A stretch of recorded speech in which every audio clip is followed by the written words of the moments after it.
coucou tout le monde, aujourd'hui on se retrouve dans une nouvelle vidéo et comme vous l'avez vu dans le titre, il va s'agir du premier book haul de l'année 2024. Le mois de janvier, c'est parti. Pour ce mois de janvier, j'ai seulement acheté 3 livres, mais j'en ai reçu beaucoup, j'ai gagné un concours et j'ai des maisons d'édition qui m'ont fait confiance. Une nouvelle que je suis très fière de vous présenter, où je pense que c'est vraiment du ponctuel, et une que vous avez l'habitude de voir par ici, une que j'affectionne et que je remercie encore 1000 fois de me faire confiance depuis toutes ces années. On va commencer par le roman que j'ai gagné suite à un concours des pépites de Gladys. Il s'agit de tadadam, Les jumeaux croche-morts de Cassandra O'Donnell. C'est publié chez Flammarion, c'est le premier tome. Je ne sais pas combien il y aura de tomes du coup sur cette saga, 3 ou 4 je pense. Manon, Vibration littéraire et Maxime de Soliste ont beaucoup aimé cette histoire et je me suis dit bah allez, on va participer pour lui, on verra, si je gagne, si je gagne pas, on s'en fiche. Et je suis trop contente de l'avoir remporté vu les échos qu'ils m'en ont fait. S'il est des lieux obscurs, dévorés par les ténèbres, des demeures où les vivants n'ont pas leur place, le manoir Croche-Mort sans nul doute en fait partie. Après des années d'exil, Silence et Auriel Croche-Mort sont soudain rappelés dans le manoir familial par des grands-parents dont ils ignoraient l'existence. Les jumeaux ne se sentent pas les bienvenus et découvrent qu'une terrible malédiction s'est abattue sur la ville. J'avais beaucoup aimé ces écrits avec le clan des 4. Si je dis pas de bêtises, je crois que c'est ça le titre. J'avais lu le premier tome et j'avais beaucoup adhéré à sa plume, donc je me dis on va sûrement adhérer à cette histoire, même si c'est un côté un petit peu plus sombre, un petit peu plus dark. J'aimerais bien avoir peur, je vous avoue, ça changerait de mon envie de pleurer ou d'être agacée. Avoir peur, je n'ai jamais eu peur dans un livre, enfin pas la peur genre du noir ou quoi. La peur de perdre quelqu'un ou d'avoir peur pour quelqu'un, ok, mais cette peur du noir, du sombre, non. Kira, tu veux participer à la vidéo ?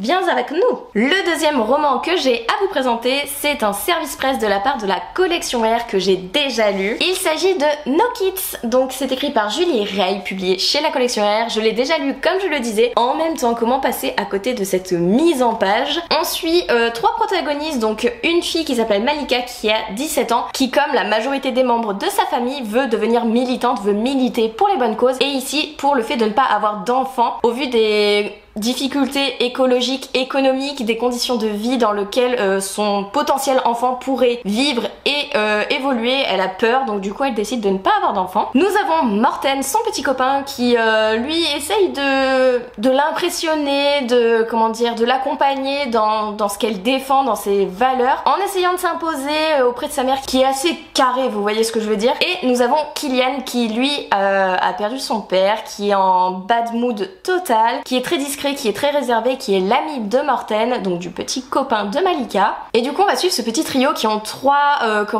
interrogations, 3 questions, 3 visions du monde, de ce qui l'entoure, de leurs pensées. Enfin vraiment j'ai adoré ce livre qui parle d'avortement, qui parle de deuil, de tristesse, de perte, qui parle d'amour aussi, de soutien, d'entraide, enfin vraiment un livre qui est complet. J'ai beaucoup aimé cette lecture et puis bah voilà, je vous la recommande surtout, mais la présentation, mais j'étais ah j'ai adoré, je l'ai bouffé ce livre, regardez.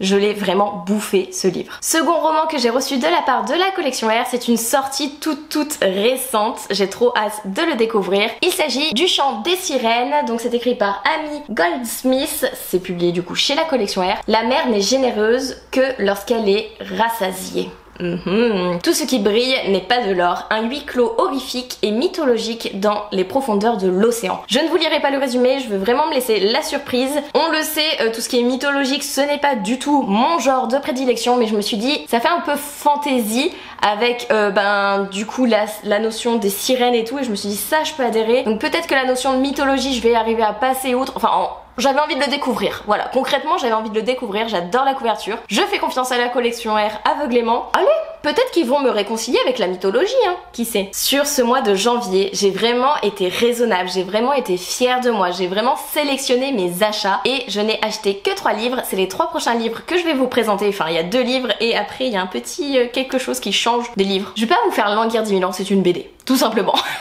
pour le premier livre, il s'agit d'une suite de saga que ma maman voulait à tout prix continuer, que moi je n'ai pas encore commencé, mais vu que je l'ai commencé en Toc Toc, ben fallait que je la continue en Toc Toc. Il s'agit de celui-ci, Sauvage Bound, c'est écrit par J. Bry, c'est publié chez Corrigan. C'est la saga Les Liens du Destin, c'est le second tome, donc je ne vous lirai pas le résumé. Je ne me souviens même pas du résumé du premier tome, en tout cas je sais que ma maman avait beaucoup aimé, et je peux juste vous dire que c'est un harem inversé, donc c'est-à-dire que c'est la fille qui a plusieurs hommes, et ça je vous avoue que ça m'intrigue beaucoup, et surtout au vu des échos que j'en ai. Il y a liseuse compulsive, donc Fanny, qui en dit que du bien, et vraiment elle me tente énormément, et ma mère aussi du coup elle est en mode mais c'est quand que la suite sort, machin.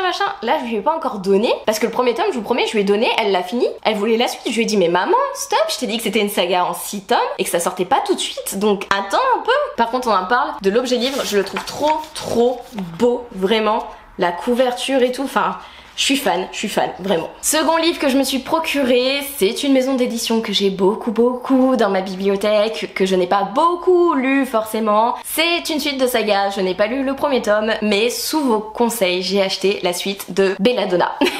J'ai acheté Foxglove, donc de Adeline Grasse, publié chez De Saxus. C'est une duologie, les 2 tomes sont sortis. J'avais le premier tome en Toc Toc, je voulais la suite en Toc Toc, c'est chose faite, je vous ai écouté, il va très prochainement sortir de ma pile à lire, je vous le dis. Vous m'avez vendu du rêve les gens, vous avez intérêt à ce que ça soit à la hauteur hein. Par contre je suis un peu moins fan de ce type de couverture, vraiment c'est trop illustré pour moi, j'aime bien quand c'est un peu plus simpliste, sans trop de couleurs et tout sur la couverture. Mais l'objet livre reste quand même beau, vraiment. On va pas se mentir, on va pas se le cacher. Je peux pas vous dire de quoi ça parle, juste que, comment dire, c'est une romance gothique remplie de désirs, de trahison et bien sûr de mort. Voilà. Manon en plus elle en a reparlé il y a pas longtemps, j'ai regardé ses vidéos, ses vlogs et je suis en mode Manon arrête s'il te plaît j'ai trop envie de le lire du coup, j'ai trop envie de le lire. Et maintenant on passe à la BD que je me suis acquérie pour ce mois de janvier. J'espère que je l'ai bien dit pour tous ceux qui me corrigent, vous en faites pas, je le prends pas mal, mais je n'arriverai jamais à le dire, c'est comme j'achète. Personne l'a fait remonter encore, mais je le sais très bien que je n'y arriverai pas. Je le sais très bien, c'est un défaut de langue que j'ai depuis que je suis gamine, donc c'est mort. Désolée pour vos petites oreilles. Je me suis donc procuré Brume, le second tome, c'est La forêt des âmes perdues, c'est écrit par Jérôme Pellissier et Karine Hinder, c'est publié chez Glénat. J'avais adoré le premier tome, j'avais hâte que la suite sorte, de redécouvrir le petit univers de Brume et tout. Et vraiment j'adore, j'ai hâte de le découvrir. Lisez, foncez découvrir cette BD, sincèrement. Au début de la vidéo, je vous disais que j'avais eu un second partenaire. C'est un partenaire BD, c'est un partenaire qui m'a contacté spontanément, donc je pense que ça va juste être ponctuel sur des titres qu'ils ont envie que je vous montre, que je vous partage. Du coup c'est la maison d'édition Dupuis qui m'a envoyé 2 ouvrages et je suis tellement reconnaissante, tellement heureuse, tellement fière qu'il m'ait démarché, qu'il m'ait posé la question de savoir si je voulais recevoir ces 2 titres. Vraiment j'étais en mode mais merci, c'est possible, vraiment.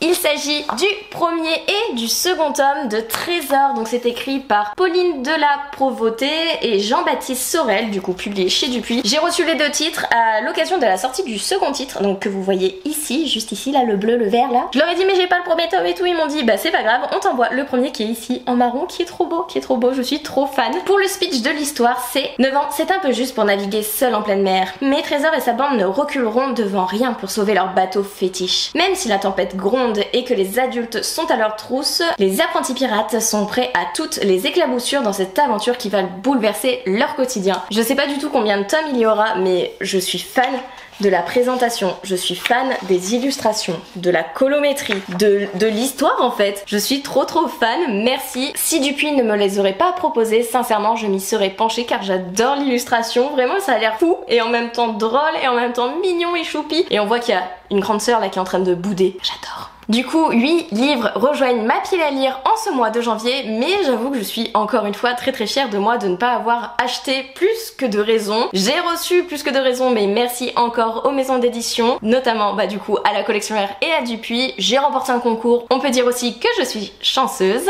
En tout cas, voilà, 8 livres qui rejoignent ma pile à lire, j'en ai lu qu'un seul, mais bon, les BD ça va pas tarder à sortir, j'ai une idée de vidéo que je suis en train de tourner actuellement, que vous allez voir prochainement sur la chaîne du coup. En tout cas, j'espère que cette vidéo vous aura plu, n'hésitez pas à liker, commenter et à vous abonner si vous le souhaitez. N'hésitez pas à me dire aussi s'il y a un des titres qui vous fait envie ou que vous avez moins aimé, n'hésitez pas. Et moi je vous laisse, je vous fais des bisous et je vous dis à une prochaine vidéo. Bye.